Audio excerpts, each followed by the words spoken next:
Howdy, folks, and welcome to Moose Podcast 170. Wow, look at it. It's already June 13th. Where is the year going? It's been crazy. And I want to thank all you guys for being so active, sending me emails with questions. I appreciate it. Even more so, I appreciate you guys keep spreading the news about the Moose Podcast. We keep climbing up slowly, and I love that slow and sure stuff. So thank you so much.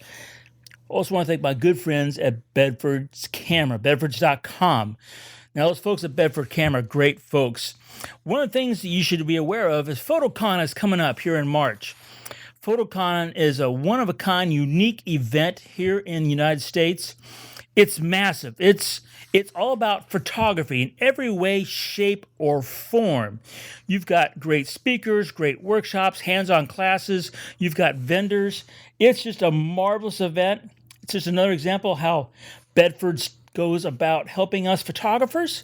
So check out PhotoCon and make sure when you go to bedford.com, you check out that discount code. Make sure you put Moose, MOOSE, for that extra 5% discount. Free FedEx shipping over $100. And of course, for a lot of states, no sales tax. Thank Bedfords, they do a lot for us. Let's get right into this week's topic. Question the answers. Now, I got a couple of emails this past week, and the folks basically said, hey, I've read this article, I've read this book, I've gone on this workshop, and I asked this question, I got this answer, and I tried it, and it didn't help. And that is very typical of the learning process for all of us, not just these individuals, all of us, and myself included. We have questions, and here's the very first challenge in this. We have to know exactly what we're looking at answer to ask the right question to get the answer that's going to help us. I mean, that's the first big challenge of this process. And then when we get that answer, we have to sit there and internalize it, make our own, and then apply it. And that's where a lot of the problems come from. So when it comes to figuring out the right question to ask, I don't know of any shortcut formula. It's going to sit there and help you with that. I mean, that is a challenge. But in this whole process, the first thing I'm going to recommend to you is stop reading. Stop reading magazines, stop reading books, websites, could be mine too. It's not like what I have is going to be the answer for everybody. What you need to do, look at photographs. Look at lots of photographs. Look at thousands of photographs. Look at those photographs. And then as you look at those photographs that have examples of what you're trying to do, either photographically or perhaps in the answer you're seeking for your question, and look at that. And then as you do that, once you see those photographs, and it takes more than one, okay? Because sometimes, hey, as a photographer, I can tell you this, sometimes they get a picture, it could be simply dumb luck. It wasn't something that was repeatable. But when you see that, what you're looking for in one photographer over and over again, it's safe to assume that the photographer has figured out something that you're looking for, some sort of information. And then, once you have that, seek out that photographer. Go to their website, okay?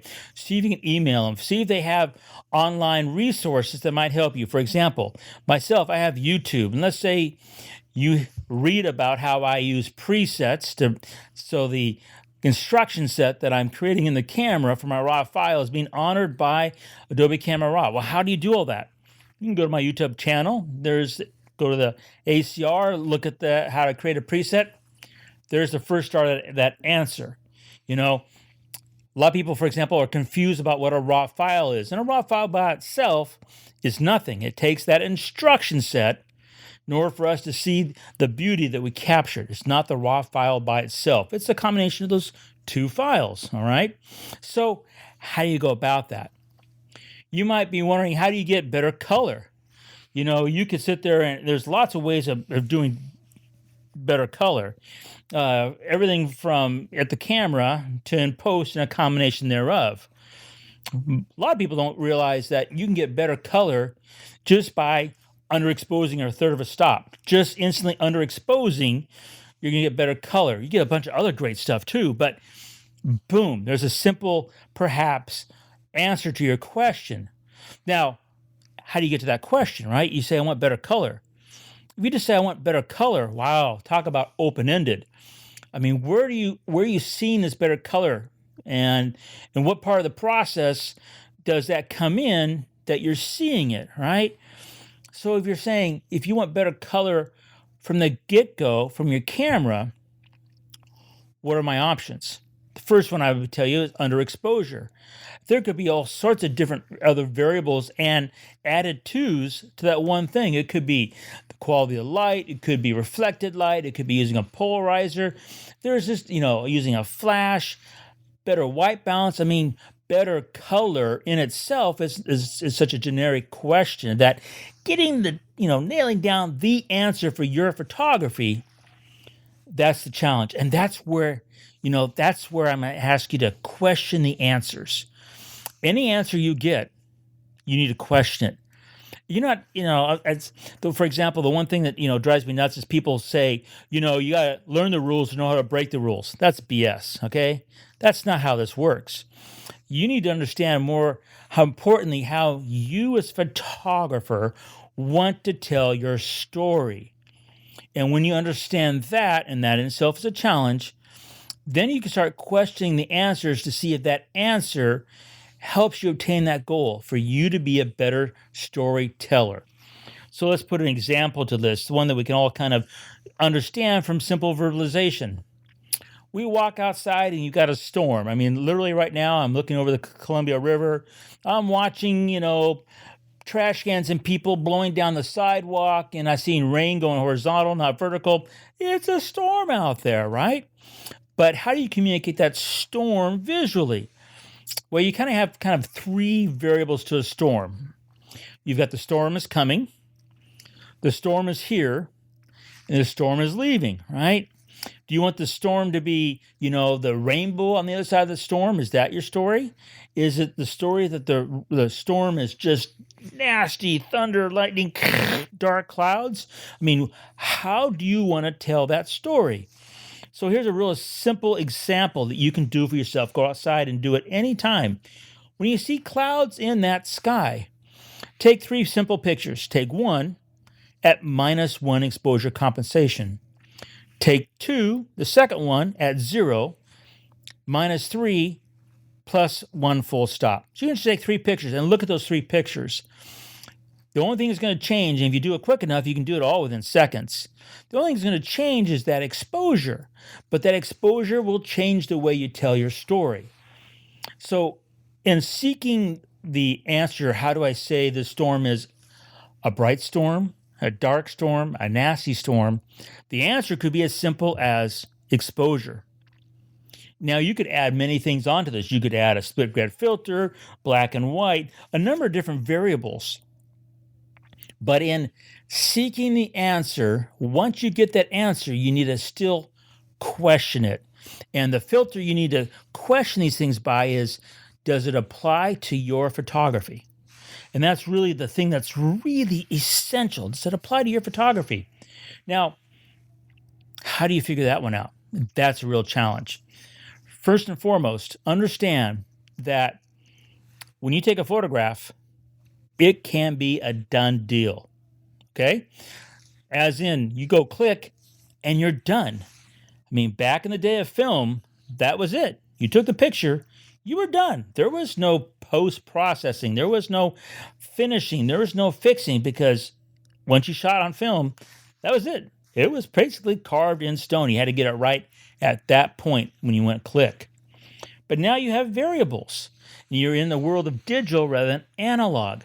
So you can sit there and fine-tune that photograph. You can do little finishing. You could, in that storm example, you could make those clouds look even nastier, gnarlier, by going in post and pulling down a split grad, maybe changing clarity and dehance, just that little bit. 10, 15 points both. And now those clouds, which are kind of soft and pillowy, are nasty, gnarly kind of things, right? Those are the options. But how do you get to those options? Well, you've got to sit there and basically not take answers at face value. You have to put them through that most important measuring stick you have for your photography, and that's you. So if you find an answer and you're not satisfied with it, either A, because it doesn't answer your question, or B, you don't like what it does to your storytelling, then you have to sit there and not throw your arms in the air, but just take a deep breath and say, okay, and see if you can perhaps rephrase that question in your own mind, rephrase it to the person you might be asking, or in the way you're looking for answers. So then when you get that new answer, you again run that answer past your own measuring stick and say, does it measure up to the way I want to tell a story or not?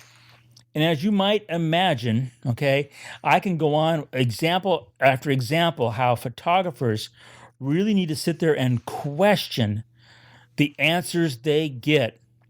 Because let's do a quick little thing. You read an article in a magazine.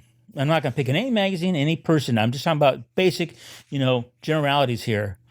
The length of those articles, the very physical length, the number of words that article can have, the number of illustrations to illustrate that point, okay, are limited. They're limited by how many advertisers they're out there paying for space. Not many advertisers, not a lot of page space.